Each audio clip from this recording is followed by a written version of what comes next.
أنا متأكدة بعد ما تجربوا وصفة المندي هي 1,000,000% إنكم أنتوا رح تعتمدوها، لأن أسهل وأطيب وصفة حتجربوها بكل تاريخ الوصفات المندية اللي مجربينها.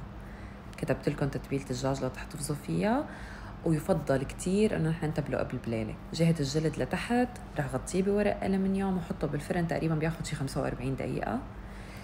بعد ما استوى رح حمي فحم طبيعي، انتبهوا طبيعي فقط، على النار، ورح اعمل هيك كاسة صغيرة بورق الألمنيوم مشان نحمي فيها الفحمة.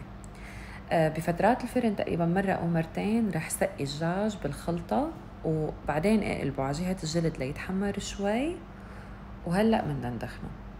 أطيب طريقة تدخين هي الطريقة، إنه نحن نحط قطعة لية كأنه شاويينه برا على الفحم، مو بالفرن ولا بالبيت.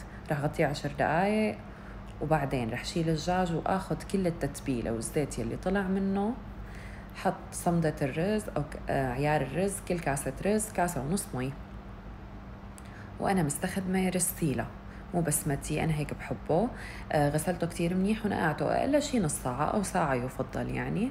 وبعدها هلأ حطيفه على المي بعد ما غلت.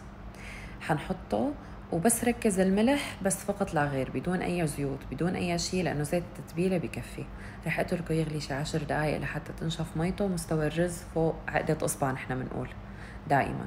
بس وصل لهي المرحلة رح وطي النار كتير كتير منيح، وحط قاعدة الرز واتركه شي 10 دقايق. مرحلة التلوين اختياري، ألوان صناعية أورنج وأصفر، فيكم تستغنوا عنها بس هي للشكل مو أكتر. 10 دقايق بيكون استوى كتير منيح. وهلأ رح حط تفحيمة الرز. رح صف الدجاج مرة تانية فوق الرز ليضل سخن وياخد نكهة أكتر.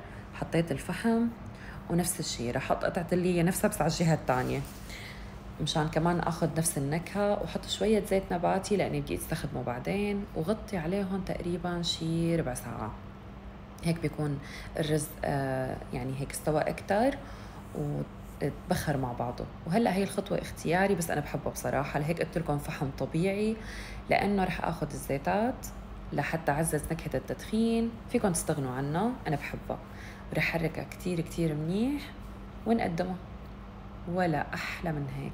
وهيك بيكون عندكم أطيب صحن مندي حتجربوه بكل حياتكم. جربوه وحتدعوا لي، أنا واثقة كتير من الوصفة. شوفوا التتبيلة كيف داخلة لجوا، وألف صحة وهنا.